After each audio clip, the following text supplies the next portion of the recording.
This is Aussie Mac Zone. We'll cover everything Apple, including Macs, iPhones, iPads, and more.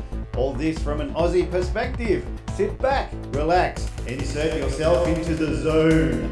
The Aussie Mac Zone. Hello everybody, welcome to Aussie Mac Zone episode 308. As you know, it's only me. This is our third attempt to get 308 out there. I have got a new computer to try to see whether it's software or hardware causing our issues. I lost all the audio about halfway through last night, and then it dropped in and out. So that was on take 2. So no Zarn, he's still away doing his housework. IT Help to You and Aussie Tech Radio are tonight's supporters, bringing us our show. Now, our Aussie Apple Rambling this week start with a fantastic reminder from Cole to Mac. October 23, 2001, Apple CEO Steve Jobs introduces the first iPod, a device capable of holding an entire music library in a highly portable package. The first generation device boasts a 5 gig hard drive capable of storing 1,000 songs in your pocket. That may not sound too dazzling in a world in which people can stream the massive Apple Music library from their phones, but it was a good game changer at the time. What about iPods changed the course of Apple history? Much as the iPhone was Apple's attempt to reinvent mobile phones, the iPod was the company's attempt at creating an MP3 player that wasn't horrible to use. It took advantage of a brand new 1.8 inch hard drive under development by Toshiba. John Rubinstein, Apple's Senior VP of Hardware Engineering, took the new storage device to Steve Jobs and convinced him that the technology existed to build an amazing portable music player. As CEO of Apple, Jobs got a lot of credit for the iPod at the time, but creation of the revolutionary device was truly a collaborative effort. In addition to Rubinstein, Apple engineer Tony Fadell oversaw development of the hardware, while Phil Schiller, Apple's marketing director, came up with the idea of a scroll wheel to navigate users' song lists. The name iPod came from a freelance copywriter, Vinny Chico, who recalled the famous 2001 A Space Odyssey line, "Open the pod bay doors, Hal." So I've got a link in the show notes where you can watch the launch of the iPod, and also there's the full story. Look at the full story. It's absolutely worth a read. I've given you about half, but yeah, absolutely worth the read. Now, Apple TV launches on Amazon Fire TV devices. Although not available in Australia, this goes to show Apple and Amazon are becoming besties again. Apple has just released the Apple TV app for Amazon TV devices, starting with the Amazon Fire TV Stick 4K and the older HD model. Support for the Amazon Fire TV Cube, Fire TV 3rd generation, and some other models is coming soon. The TV app experience on Amazon platform mirrors the functionality of the Roku app, which launched last week. Users can watch their purchased iTunes movies and TV shows, access Apple TV channel subscriptions, and watch Apple TV Plus content when the streaming service launches on November 2nd in Australia.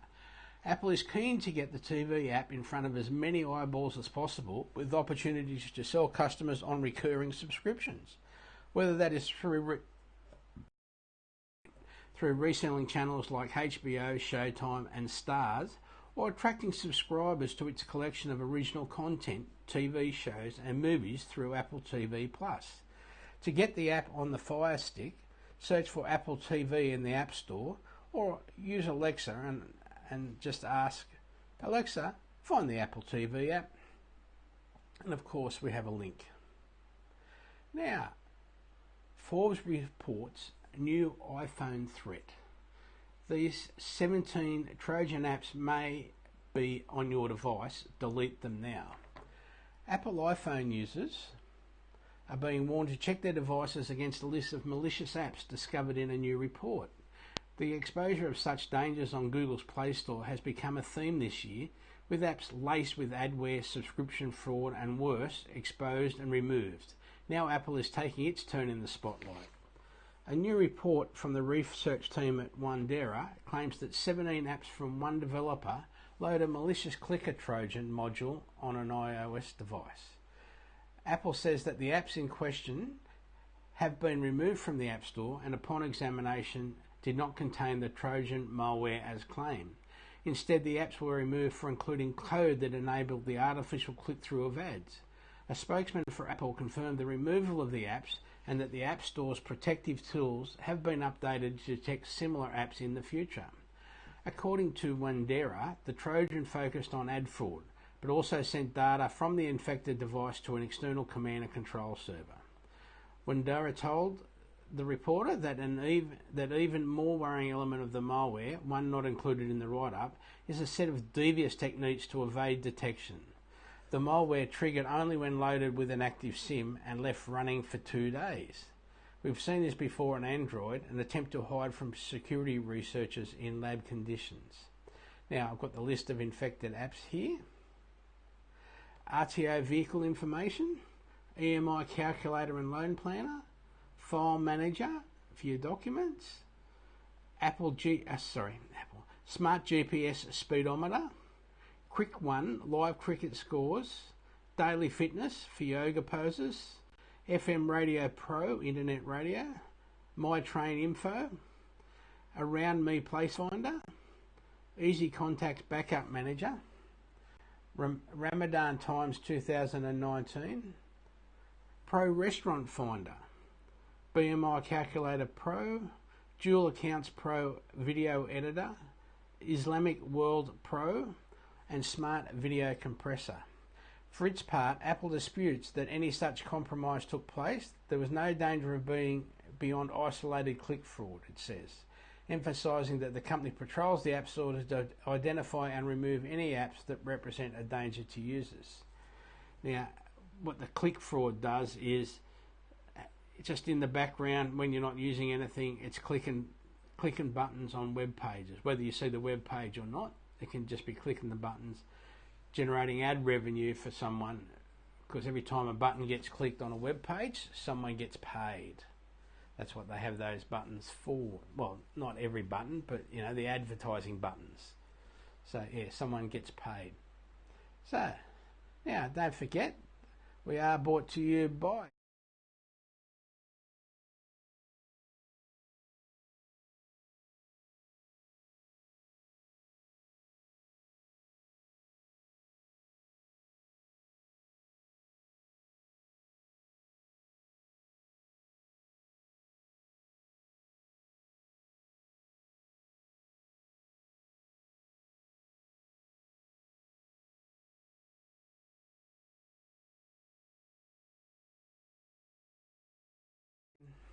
just have it playing in the background. It doesn't have to be loud, and you'll learn something every week. Just subliminally, you'll pick something up.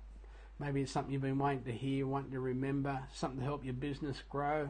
It'll just be there, ticking over, and when it's time, it'll pop right up into your brain because you'll have picked it up listening to AussieTechRadio.com.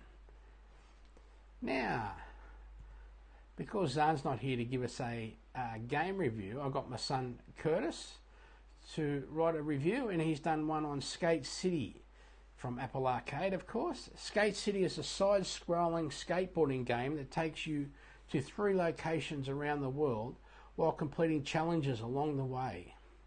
Unlike other skate games which have you doing certain button combinations to do tricks, the controls for Skate City are very simple. Just swipe in different directions on the screen to perform a variety of tricks and grinds. There are a bunch of challenges to complete, such as setting high scores, racing other skaters, and dodging pedestrians. While completing tricks, each challenge has a 3-star rating which earn you credits. The better you do, the more credits you earn. These credits can be used to unlock more levels, increase your skills, and unlock more tricks for you to perform, and of course you can also unlock clothing options for your skater.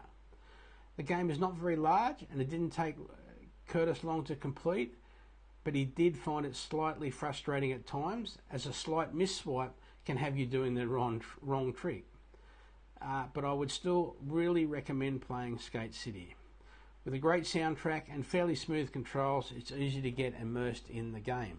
Thank you, Curtis, for that really good little review, just to keep people informed. Because there's so many games up there, not everyone's going to play every game. So, yeah, Skate City. Now, what's our next one? Oh, yeah, that's right. Couple of quick stories this week. So, which one is it? It's number 6.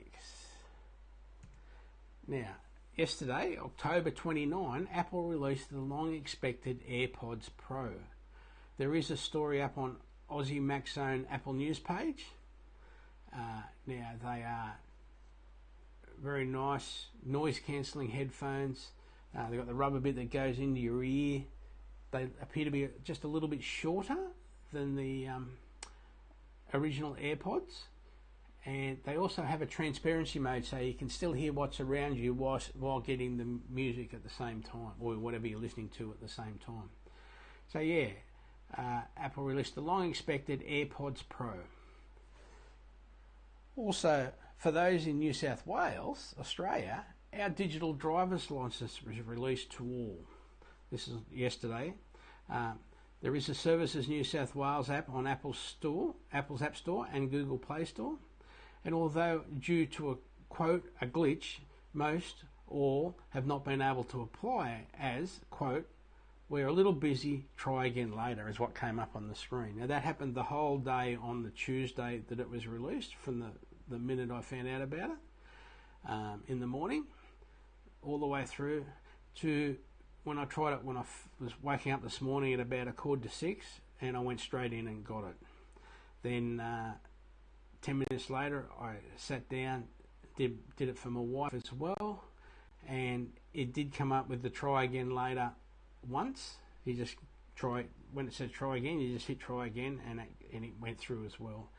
And then one of the guys at one of the places I was at today working, we loaded it on his phone, and again it took 2 goes there, but it's all in there and up and running. So if you want your New South Wales digital driver's license, the Services New South Wales app, you may already have a username and password from when you're logging in and doing your rego, for example. So now that's the username and password you'll need. It'll ask you for a PIN number. It'll ask you if you want to use your face to unlock the app, and also it tells you what cars you got registered, when the rego's due. It tells you if you've got any outstanding fines. It tells you how many points you've lost, and it's got a a QR code that people can scan to A, verify the license, and B, let you into clubs, etc. Now whether lots of clubs have got that yet or not, I don't know. The other thing in question was, that's right, you should still carry your ordinary license. If your phone's cracked, it may not be, depending on where the crack is. If it's going through the middle of your face and they can't really see who you are, that's an issue. If your phone's flat, so you have to be able to give them a readable driver's license when it's requested. So you keep all that in mind when you've got your digital driver's license. So then we go back to me for a minute. Yeah. Now, 9 to 5, Mac reports Amazon Google smart speakers can eavesdrop and phish owners, and our HomePod is safe. Now, we've known since the spring of last year that Amazon Alexa and Google Home smart speakers can eavesdrop on owners and even phish them via voice. That's PHISH, by the way. However, new research shows that new malicious apps with these capabilities continue to be proved by both companies. The 2 vulnerabilities demonstrated in videos occur because both companies make their speakers smarter by allowing third-party developers to create apps or skills for them. Apple's HomePod is safe because the company doesn't allow this type of third-party access. The way third-party apps should work is that the microphones are active for only a short time after the smart speaker asks a question. After the smart speaker asks the user a question. For example, if I tell Alexa to ask my supermarket app to add something to the basket, the app will check my order history for the exact product details. Then Alexa will tell me what it found and ask me to confirm that that's what I want. It will then activate the Echo's dot microphone for a short time while it waits for me to either say yes or no. If I don't reply within a few seconds, the microphone is switched off again. However, malicious apps can now leave the microphone activated and recording what it hears for much longer. It's achieved by using a special string that creates a lengthy pause after a question or confirmation, the mic remaining on during this time. This type of attack would not be possible on HomePod because the only way third-party app can interact with Siri is via Apple's own APIs. Apps have no direct access. Now, don't forget, also this week, we are brought to you by IT Help to You. So ithelptoyou.com.au. You got any Mac questions, send us a line, send us a text, send us an email. It is easy to get me via email. ithelptoyou.com.au, keeping it simple. And now back to me again. Now, quick thinking and an Apple Watch help save a woman from sexual assault. We have the watch saving people's lives. This one's just as important. Digital Trends reports a woman in Calgary, Alberta, used an Apple Watch to call for help after a man broke into her apartment and attempted to sexually assault her, authorities said. After the man allegedly broke into a woman's home this past April, she was able to use her Apple Watch to text her boyfriend, asking him to call the police. The woman was laying on her couch at the time and her iPhone was out of reach, which meant her Apple Watch was the only way to send out a quick text, authorities said.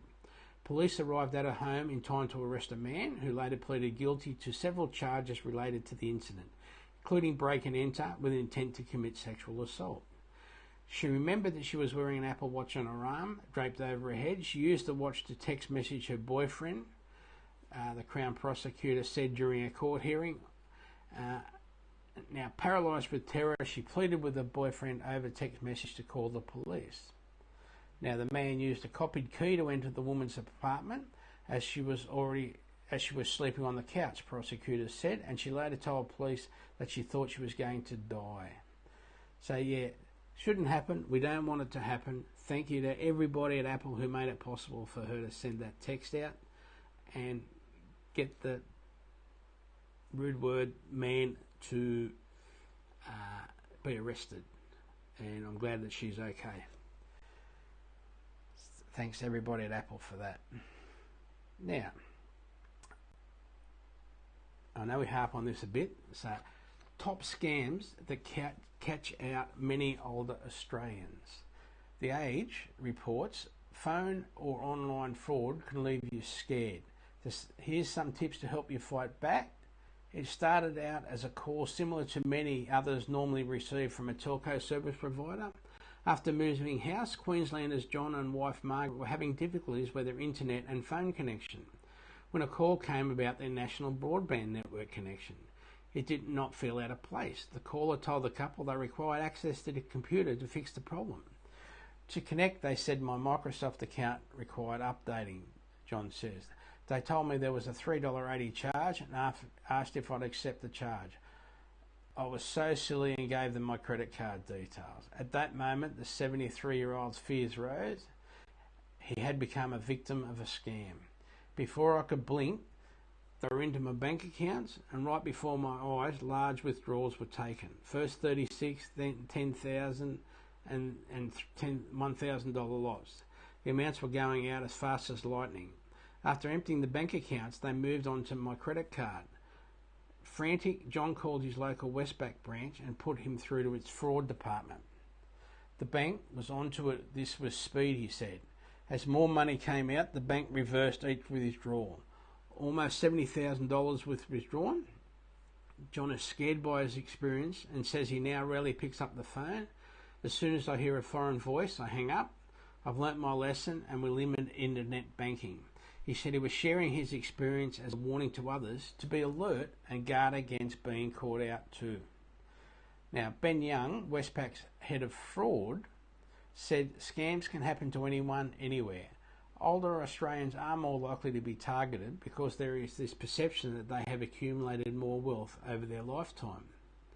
Scammers also know that elderly Australians can be more vulnerable, which is why this demographic is often targeted with technology-based and romance scams or scams that threaten their safety and security. The Australian Competition and Consumer Commission's Scam Watch website reports that the top 3 scams with largest amounts lost are investment scams, followed by dating and romance fraud and false billing scams. Linda, 49, was involved in 2 romance scams that cost her almost $60,000. Like many, she fell victim to the notorious Nigerian scam with a man requesting money, and a second time she met a man online and flew to Morocco to visit him. In the end, it turned out he just wanted a visa, she said. Linda was not been able to recover any of her lost money. She has lodged papers with Interpol and says there is almost no support when you are caught out. I went through a very difficult time and almost starved, she said. She warned others to note any red flags, such as the way emails are typed and the use of the English language. If they ask for money, block them and run, she said. Scammers are extremely intelligent and simulate real-life scenarios to rope you in. They almost hypnotise you. While many people do not tell others they have been scammed because of perceived shame, Westpac's Mr. Young said it's always a good idea to inform family and friends. This will give you a support network and it could help them just in case they are targeted too, he said. Now, if you think you've been scammed, you should contact your bank as soon as possible. The earlier you notify your bank, the stronger the chance of stopping the scam or recovering lost funds, Mr. Young said. Now, in a bid to raise awareness to scams in and online security, the Australian Cyber Security Centre ran a Stay Smart online campaign this month to raise awareness about the ways people can protect themselves online. Now, according to Security Watchdog, there have been more than 13,500 reports of cybercrime received since July this year. 13,500. Now, to report a scam, visit the ACCC Smart Scam website, which is www.scamwatch.gov.au. The site also shares advice specifically for older Australians how not to get caught out. Now, tips to help detect the scam.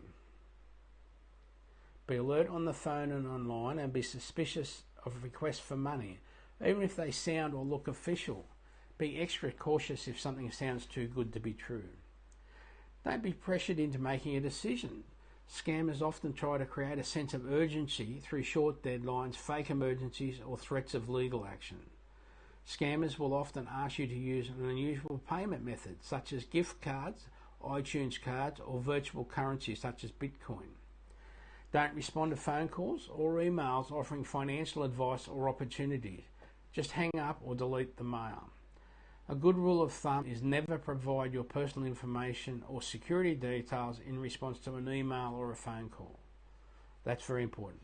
Never give anyone your personal information or security details in response to a phone call or an email. Be wary of people you meet, social media or online dating sites who are just a few contacts. After a few contacts, try to move away from the site and communicate via chat or email, and take simple steps to protect your computer, such as installing security software and turning on automatic updates. Now, Apple gets automatic security updates, and so you don't have to turn that on. You don't have to run any other special software. You could run Malwarebytes from malwarebytes.com once a month if you felt, or if you thought something was going on, or you thought something happened, you could run that straight away. But yeah, malwarebytes.com. Now, please, please, please, please tell your family and friends. I know we harp on it nearly every week, but we are the nerds. We have to help the normal people. Remember that. Family, friends, anybody you can tell, just help them out. That's what we're supposed to do. Help everybody out. Help our friends out. Now, what about... there's at least one big billboard in Sydney advertising Morning Wars on Apple TV Plus. Remember, November 2 in Australia. This really big billboard, just as you get along Parramatta Road, just as you get to where Central, that bus is on at Central Station on Parramatta Road, or Broadway as it is there, just where it becomes George Street and Pitt Street, that sort of Y intersection. When you're heading towards the city, look up on your right hand side, up high, really, really big billboard with the 3 stars out of Morning Wars. Now, we've put a link to all of the trailers that have been released so far. They also had a really big premiere for C as well. That's the one where nearly everybody's blind. And how they save the world. So it looks like it's worked properly all the way through tonight, which is amazing. So I'll go and listen to the video now. So don't forget, we have show notes link each week on the show upload, the link being aussiemaxzone.com.au/AMZ308. There you'll see the last 6 weeks show notes. You can email Michael or Zarn at aussiemaxzone.com.au. You can search for Aussie Max Zone on Spotify. Apple News, search for Aussie Max Zone. Thanks to our sponsors this week being Aussie Tech Radio and IT Help to You. And more importantly, thank you, our supporters, you, our listeners. Very important. Thank you, thank you, thank you. I'm not going to do the big sign-off for Zarn. That's his little key role. So I'm just saying thank you to our supporters and our listeners. All the best. Good night.